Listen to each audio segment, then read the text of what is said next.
Mélo et aujourd'hui on se retrouve pour une nouvelle pause auteur et on va vous parler de Catherine Pancol. Il faut savoir qu'on a toutes les deux lu la trilogie Les yeux jaunes des crocodiles, La valse blanche des tortues et Les écureuils de Central Park sont tristes le lundi. Et suite à ça, j'ai trouvé d'occasion Moi d'abord de Catherine Pancol. Et comme j'avais bien aimé la trilogie, je me suis dit allez, je vais le prendre, je vais le lire.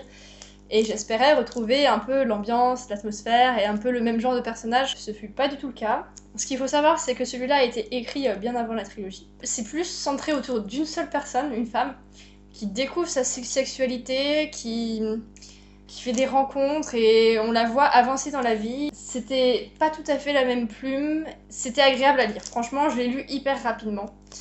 Mais c'était hyper centré autour du sexe.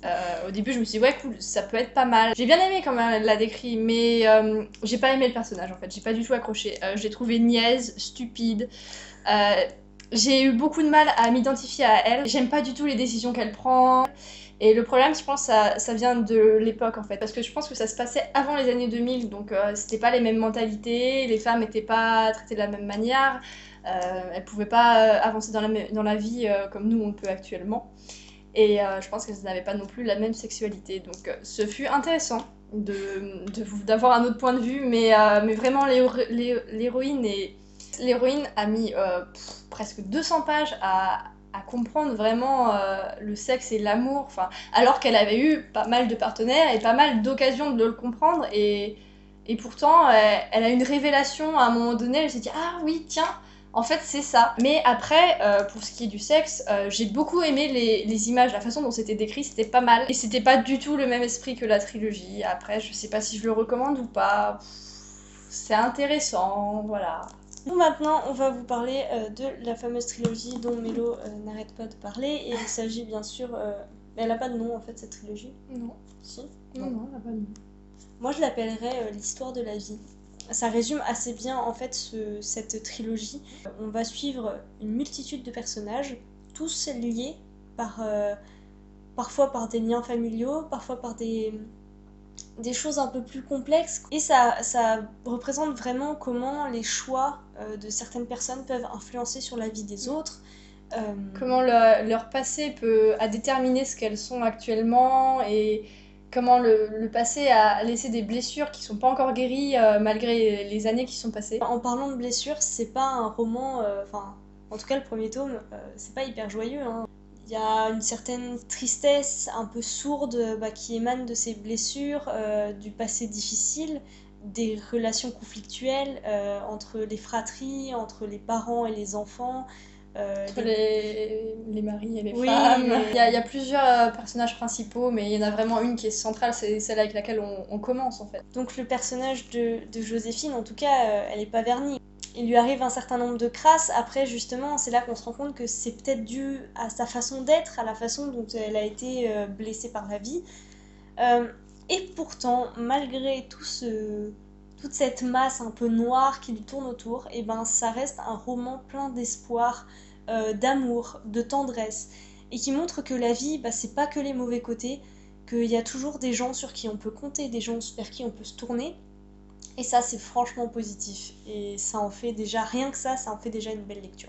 Ouais, c'est pas que du dramatique, de la tristesse, des larmes et tout ça. C'est vraiment un mélange de plusieurs choses et avec une écriture assez jolie. Très, très imagée, vraiment. Et ça en fait vraiment un livre incontournable. J'ai beaucoup aimé la façon dont l'auteur a traité ses personnages en fait. On les voit vraiment évoluer. Par exemple, il y a la fille de l'héroïne principale, donc Hortense, qui au début c'est une vraie garce. Je l'ai pas supportée au début. Et puis finalement dans le troisième tome elle prend une autre dimension et j'en viens presque à l'admirer et à dire ouais bon finalement elle a pas que des mauvais côtés et elle a vraiment une force de caractère. Et c'est un peu le cas pour tous les personnages, ils sont tous traités d'une manière... Au début, on peut penser qu'on les aime pas, mais après on les aime. Ou au début, on les aime, et puis on les aime encore plus parce qu'ils deviennent des gens vraiment bien ou des gens vraiment mauvais. Et il y a vraiment tout plein d'émotions dans ce livre et dans ces personnages. Donc, sur la fin de cette trilogie, en fait, on tombe sur des éléments magiques, presque. irréel. Irréel plutôt, ouais. Alors qu'en fait, tout le reste, c'est vraiment terre à terre. Bon, il y a quelques éléments un peu improbables, mais bon, ça fait le charme de l'histoire. Mais là, on est tombé vraiment d'un truc très terre à terre, très réaliste, à quelque chose qui finalement fait que on a peut-être un peu plus de mal enfin, à se le représenter, à le vivre. Puis Moi, qui vient casser ouais. toute l'ambiance du reste, en fait, Ouais. de ce qu'il y avait avant.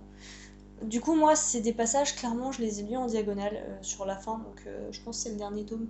Je les ai lus en diagonale parce que ça m'a agacée et ça m'a gâché un peu ma lecture. Après, en y repensant bien plus tard, je me dis que finalement c'était pas si gênant que ça. Bon, c'était un petit peu dommage, mais au final, moi ça passait un peu mieux que pour Mélie, je pense. Donc à propos de cette trilogie, il y a le film qui est sorti sur uniquement le tome 1. Et il n'y aura pas de film sur les autres tomes, je pense pas. Vu la façon dont le tome 1 s'est fini, il peut pas y avoir de suite. Et donc on va vous en parler un petit peu parce que moi je l'ai vu juste après avoir lu le livre et puis Mélie vient de le voir tout récemment, Ouais. donc c'est d'actualité. En ce qui concerne les acteurs, je les ai trouvés très très très bons. Donc dans le rôle de Joséphine, on a Julie Depardieu qui l'incarne tellement bien. Et là, le physique qui va pour cette personnage en fait, ça lui va parfaitement. Et de même, Emmanuel Béard qui joue Iris, c'est pareil, enfin oui, ça incarne exactement Iris Dupin, c'est parfait. Et ensuite, en ce qui concerne le personnage masculin, donc le mari d'Iris Dupin, il est interprété par Patrick Bruel et j'ai adoré. Autant il me semble que dans les romans, il n'a pas tant de relief que ça. Ouais, pas tellement. Là, Il est important par le fait qu'il apporte beaucoup de choses pour Joséphine, mais sinon il n'a pas vraiment d'importance pour lui-même en fait. ouais. Pas au début en tout cas. Alors que là, j'ai trouvé qu'il avait énormément de relief. Il y a même des passages qui sont vraiment centrés sur lui. Je suis pas sûre que ce soit le cas dans le roman. Alors que là, on voit vraiment un relief terrible, même juste dans les mots qu'il peut faire parfois en arrière-plan. Juste ça, mais c'était formidable, fantastique. J'ai adoré Patrick Bruel dans ce film. Terrible, terrible, voilà.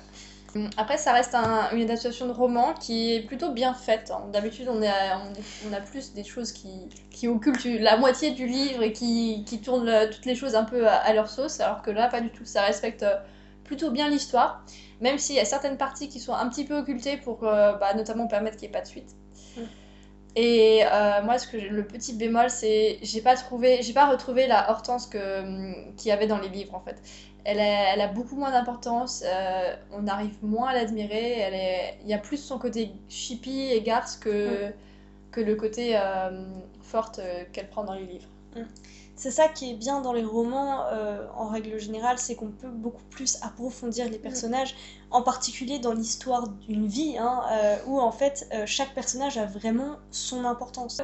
Il n'y a pas le temps, en 1h30, 2 heures, d'approfondir autant les personnages. Et de ce fait, effectivement, ça permet d'éluder certains détails, certains passages qui sont très importants pour le deuxième tome dans le livre et qui du coup font qu'à notre avis, avoir un deuxième film, c'est pas possible. Après, ça reste un très bon film, un très bon moment. Après, je sais pas s'il est aussi joyeux et s'il y a autant d'espoir que dans le livre. J'ai eu un sentiment un peu plus triste à la fin du film qu'à la fin des livres. Je suis d'accord. C'est pas tout à fait la même émotion. Ouais, mais je trouve que ça garde quand même l'esprit. Il ne faut pas hésiter à lire cette trilogie déjà parce qu'elle est vraiment, vraiment bien. Et ensuite, à voir le film. Dans cet ordre-là, parce que sinon ça va vous gâcher la lecture. Complètement. Très récemment, j'ai acheté 3 autres livres de Pancol. Ils sont sortis après la trilogie dont on vient vous parler. C'est Muchachas. Je savais pas trop à quoi m'attendre, je l'ai juste pris parce que c'était écrit par Pancol et que j'avais envie de retrouver la même ambiance que dans la trilogie. À l'heure où on tourne la vidéo, j'ai déjà lu les 2 premiers. Alors je les ai avalés. Tellement ils étaient bien. Je pouvais à peine m'en détacher, c'était vraiment compliqué. Et j'ai entamé le 3e tome qui est un peu plus gros que les 2 premiers, il fait 600 pages au lieu de 400. Mais je peux déjà vous en parler parce que c'était vraiment, vraiment une très très bonne lecture. Déjà, le premier point, c'est l'écriture. Je pense qu'elle est carrément mieux que dans Les yeux jaunes des crocodiles. Elle est encore plus imagée. Pancol parle beaucoup avec tous les sens en fait. Elle parle de musique, elle parle de danse, d'émotions et elle utilise plein de métaphores qui se rapportent à la nature ou aux sensations et je trouve ça vraiment vraiment génial. C'est très très agréable à lire et après ça change, c'est presque poétique par moment. Et le petit point en plus, c'est que dans le tome 1, on retrouve les personnages des yeux jaunes des crocodiles. Et j'ai adoré les retrouver. On les retrouve pas tous, mais on en retrouve certains, les plus importants et ceux que je préfère. Donc du coup c'était un vraiment gros plus. Mais on en découvre de nouveaux également. Donc c'est-à-dire les 100-200 premières pages, on est sur les personnages qu'on connaissait dans la trilogie précédente. Et après il y a quelques petits passages où on les revoit, puis après plus rien du tout. Et du coup on s'accroche énormément aux nouveaux personnages qu'on découvre dans une histoire complètement à part. Et donc on s'accroche à ces nouveaux personnages. La fin du tome 1 se finit sur un énorme cliffhanger. Et dans le tome 2, on ne revoit plus du tout ces personnages, on retombe dans les personnages des yeux jaunes des crocodiles. Donc j'ai trouvé ça un peu particulier. Elle n'a pas mélangé très équitablement les passages entre les différents personnages. Mais bon, on retrouve quand même un personnage nouveau dans celui-là qui était dans le tome 1. Mais on sait pas trop qui c'est, et puis il n'y a pas de passage centré sur lui. C'est aussi des romans très féministes, je pense. Parce que c'est centré autour des femmes et toutes les horreurs qui peuvent arriver aux femmes à cause des hommes, en fait. Et donc, j'ai trouvé cette lecture très poignante. Il leur arrive vraiment des choses affreuses, mais encore une fois, il y a de la tristesse, il y a de l'émotion, c'est un peu dramatique, mais il y a toujours de l'espoir. Elles arrivent à s'en sortir parce que les femmes peuvent s'en sortir par elles-mêmes, et les femmes peuvent être fortes aussi. D'après les remerciements que l'auteur a fait dans le tome 1, j'ai compris que en fait, l'histoire à la base devait être centrée sur des personnages complètement nouveaux, qui lui ont été inspirés par quelque chose dont elle a été témoin en fait dans sa vie à elle. Et puis tout d'un coup, pendant qu'elle écrivait à propos de ses nouveaux personnages, il y a les anciens personnages qui sont revenus lui parler, et donc du coup elle les a insérés. Voilà. Donc ça explique peut-être aussi pourquoi les passages ne sont pas vraiment égaux entre chaque personnage. Ou pas, c'est peut-être une volonté de l'auteur aussi, vu que c'est quand même assez spécial comme ambiance et comme écriture. Je vous le conseille vraiment. Par contre, lisez la trilogie Les Yeux Jaunes, Les Écureuils de Central Park, etc. et Les Tortues avant celui-là, parce que évidemment ça spoil complètement sur l'histoire. On a fini pour cette pause auteur sur Catherine Pancol. On espère que ça vous a plu, que vous avez aimé cette vidéo et qu'on vous a donné envie de découvrir ces romans au cas où vous ne les aviez pas déjà découverts. On vous encourage vraiment à lire ces 2 trilogies, j'imagine. Ouais. Moi d'abord un peu moins. N'hésitez pas à aller voir le film. Et puis on se retrouve mercredi pour une prochaine vidéo et on vous souhaite de très belles lectures.